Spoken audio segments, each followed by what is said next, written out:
welcome, guys and girls and everybody.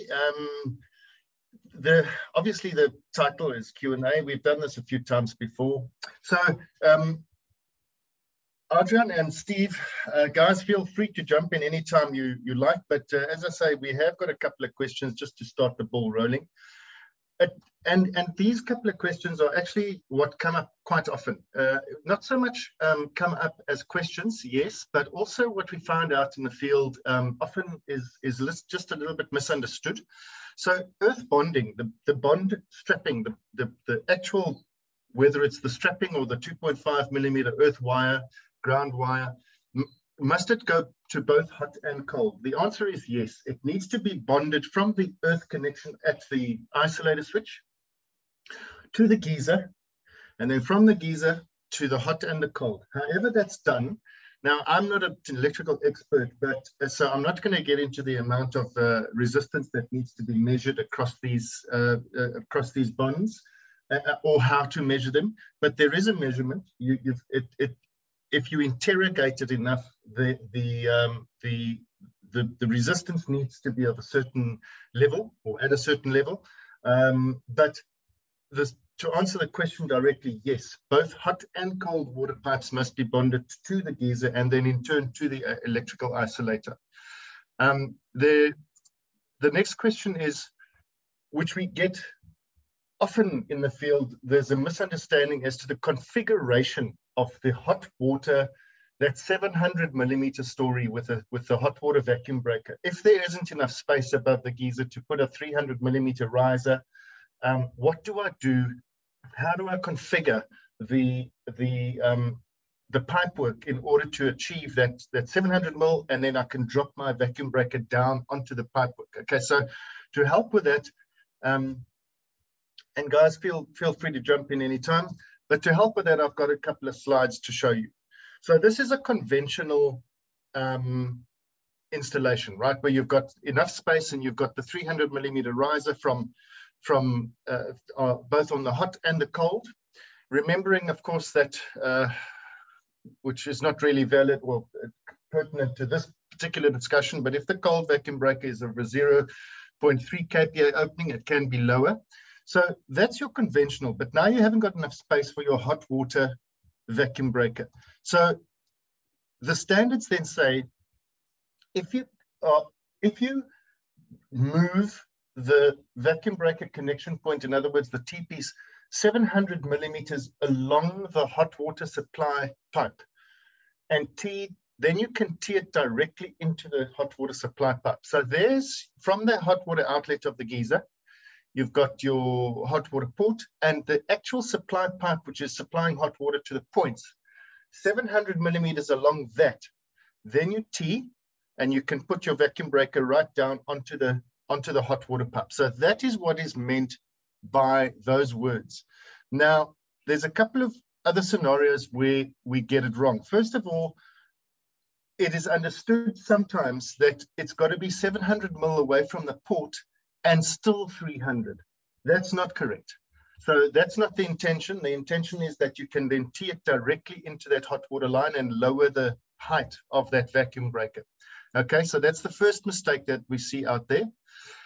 The second mistake we see out there is that a T-piece is placed close to the hot water outlet, and then an additional piece of at least 700 mil, I call it a dog leg.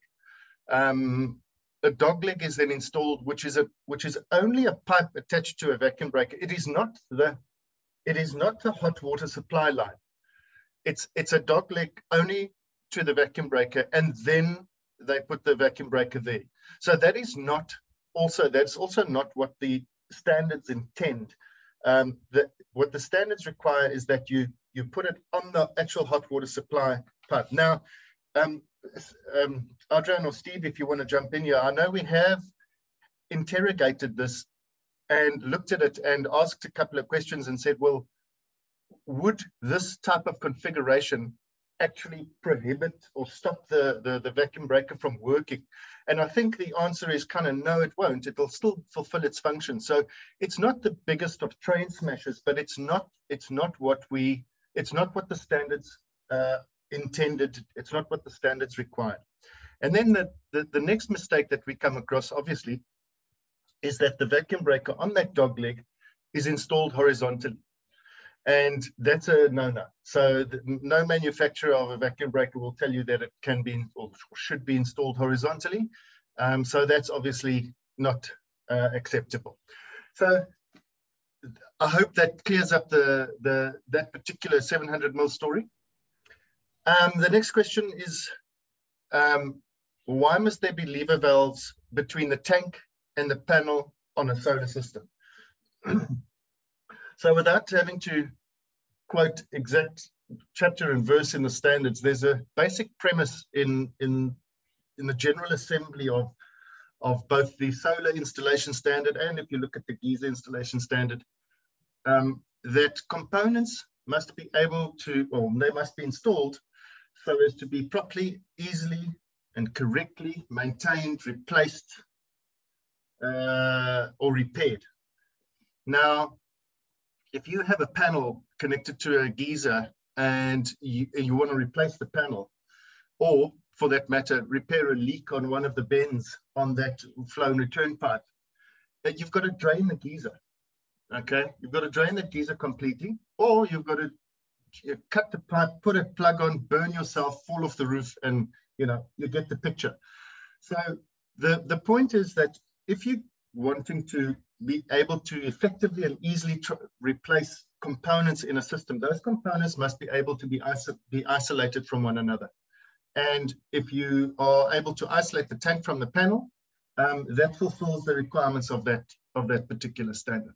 Okay. The same would go, by the way, for the little shut-off valve at the bottom of a flat plate collector in a system. Well, it doesn't matter if it's pumped or thermosiphon, but that allows you for easy maintenance, flushing of the system, and you can flush it both ways. If you've got those 3 shut-off valves, you can alternately open and close the tube between the tank and panel, and thereby forcing the water through different directions and different pipes within that flat plate collector out through the bottom shut-off valve and flush it thoroughly without having to disconnect anything, without having to MacGyver anything, and without having to sickle with very, very hot water and spanners and shifting spanners and plugs that is going to burn you, and again, you fall off the roof. So it's, again, speaks to the ease of maintenance of the system, and that's what we're talking about. Okay, next question. Must the drip tray be inclined? Yes, it must. There has got to be a way for the water to find its way out of the drip tray. You can't have standing water in the drip tray. If you look at 5.1 in SANS 10254, it'll tell you that the tray itself must be inclined. So you have got to facilitate the draining of the water out of the tray into the discharge pipe, and off it goes. Very often, you have got the geezer's feet standing directly in the tray. It's not ideal, but if it's a plastic tray, some of them are designed to accept the geyser just to stand on that plastic. And of course, if you've got standing water in that tray, well, then you've got rust issues and corrosion issues, etc. And that's a problem. So you do want to have that water drain out of the tray. And then, of course, that fall the fall will continue in the waste pipe all the way down to the outside of the building. Came across an installation the other day where the drip tray was installed in the opposite direction. So the outlet was facing in the opposite direction of where it was intended to go. And then the waste pipe went over the drip tray and then down the other side. So that was quite interesting. It wouldn't have drained. I'm pretty sure it wouldn't have drained.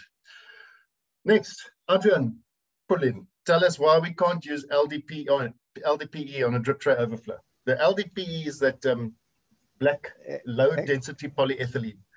Yes, it's the often referred to as the agri pipe for very simple reason. It's used for agricultural or irrigation purposes.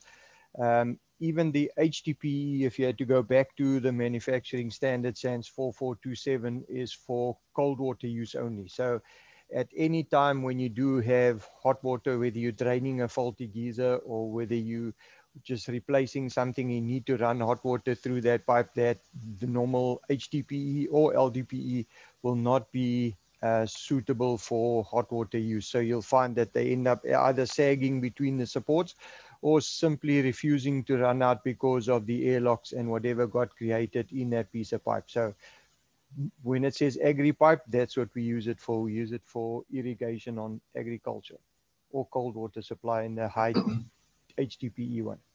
Yeah. Laurentius Royfink has just typed a question. He says he wants to WhatsApp a picture of a burn that occurred because there was no shutoff valve on the bottom of a flat plate panel that I've just described. And he says he came across it the other day, and somebody got burnt, and he'd like to show a picture of that. And there we go. So right there and then, that's a good reason to have these shutoff valves. Okay. Right. The next question is, let's close that. When can a heat pump be installed inside? Because yes, a heat pump can be installed inside, but it's got to be the type of heat pump that has ducts attached to it. So inlet and outlet, for want of a better description, I don't know what the technical term of it is, but you'll have attachments to the incoming air and the outgoing air from that heat pump to and from, and that'll then go to the outside of the building. So even though the heat pump itself is installed inside of a building, its air source and exhaust is still from the outside. You can't have a situation where, I don't think you'll ever come across a situation where a heat pump should be installed on the inside of a building and utilize the air in an enclosed space, because quick, that air becomes ice cold and the efficiency starts to drop and the heat pump doesn't fulfill its function. So yes, heat pumps can be installed inside as long as they have got air ducting from between the inside and the outside, and to get fresh air and to exhaust the cold air. So I can just give you a heads up around these heat pumps inside. We had a case here in Port Elizabeth where council refused approval on a heat. Please. Yeah. You don't want to confuse this thing even further now. The point is that this thing was installed inside a duct. We failed the installation. They called on a wet services engineer. He came around, measured, took his own dimensions, interpreted the thing he would like to see, basically did a little bit of a design thing, and he ended up coming back to us saying that according to his calculations, if they drilled 6 holes of 75 millimeter diameter in the cover over the duct, this thing will work like a charm. And that happened about a year and a half ago. I kept the letter on my email, and the body corporate is currently taking the wet services engineer to court because they, in just over a year, they've lost 9 heat pumps. And and it's all down to insufficient fresh air getting onto these units, and obviously the colder air going out the other side has basically condensated all over the duct, and it started affecting the units, and the thing was working all the time because of the colder air being sucked into the unit, and it just became a big mess. And all I did was I pulled the letter out and I said, yeah, this is where we are. You gave us this letter, and they're busy sorting that bloke out one time. So be careful. It can be done, but make sure you do it according to a proper, either via the manufacturer themselves or via a piece of paper that says this is how we'll do it, because you don't want to take that responsibility onto yourself. Yeah. So if you think of the dynamics of airflow, just because you've got big ventilation holes somewhere in some wall within an enclosure, who's to say that the cold air is going to find its way out and the nice warm air is going to find its way in? It's not going to happen. So you've got to tell that air where to go, and that the only way to do that is to use ducts. So yeah, just bear that in mind.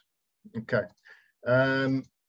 Okay, then Adrian, how do I determine whether a water supply pipe that I'm using is big enough for the demand? Now I know that you're just going to share your screen here. All right, while Adrian is sharing his screen, We can just take one question from the attendees, if that's fine. So a low pressure solar geyser thermosiphon drum does not have any element backup at all. Is this drum considered as solar according to SANS? Yes, absolutely. It is one of the types of solar. It's an integrated system. So yeah, it is a particular type of solar system.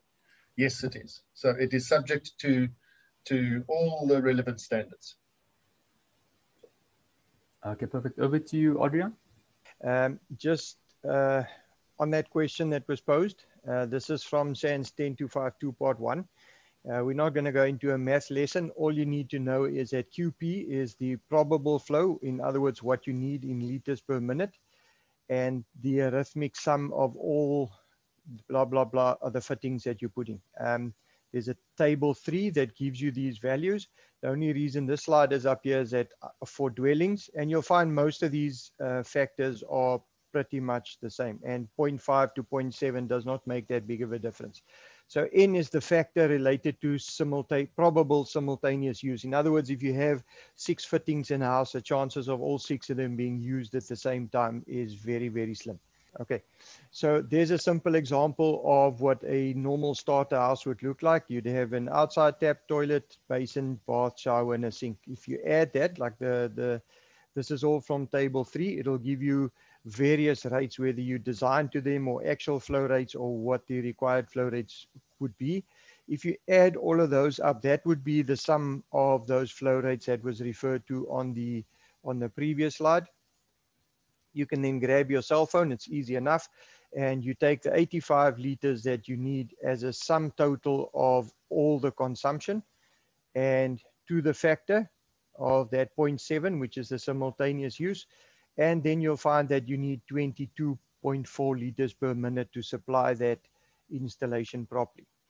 This is a data sheet available from all the copper pipe manufacturers. Now, what you'll see, other than the weight and the actual area of the pipe, and this is what we're looking at. When we're talking water supply, above ground at a maximum of 2.5 meters per second, you'll see that a 15 millimeter pipe would be able to give you 23.09 liters per minute at 2.5 meters per second. So what did we need on the previous one? We tick the box, that one is indeed correct. So you'd be able to do that. And while I'm changing slides, you'll see that the standard actually refers to if you were to make any changes or additions to a building, the new or the designer should look at the amount of fittings that he's adding on and assess the whole supply accordingly. And this is why. Normally, after a brief stay in said new house, mommy and daddy very excited about staying on their own, and shortly thereafter we need extra bedroom and we need an ensuite, etc., etc. So by simply adding a toilet, basin and a shower, the math or the total probable demand changes to a new value. If we then take the first example and compare it to the second one, you'll see that 5 liters a minute does not sound like a very big change. But if you had to go look at the manufacturers, you'll see that you now cannot fit that required amount of water through that 15 millimeter pipe. So we look at the table and we see, there we go, we can 22 mil. We can have 51 liters out of that, or we can have 48 liters out of that. So then a 22 mil would suffice. The nice thing about the standards is that even without the manufacturers, at the back in Annex Annex I, you'll find that there are these flow charts. And if you've never used them, it is as simple as I'm going to explain it now. For copper pipe, 2.5 meters per second, there's the red line. That is the maximum velocity of water in an installation system. If you don't have, if your municipal supply or your tank supply run at lower velocity, then you simply use them. But as far as design is concerned, 2.5 meters per second, according to our calculation, we needed 50 liters per minute, which is over on the side here. And then you take the flow in liters per minute, and where the 50 liters and the 2.5 meters intersect, you'll see there's a 22 millimeter supply. Now, these little numbers down the bottom are straightforward. That's pressure loss per meter. So for every meter that your run continues, or for every meter that your pipe extends onto and up into and around the property, you'll find that that pressure loss gets more and more. So obviously the smaller the pipe and the bigger the demand, you can see here we're looking at 0.9. That is way, way higher than 0.02, or in this case, we're looking at 0.4 per meter. So this table is in the back if you don't do the calculation and you know your architect or the owners indicated that he needs 50 liters.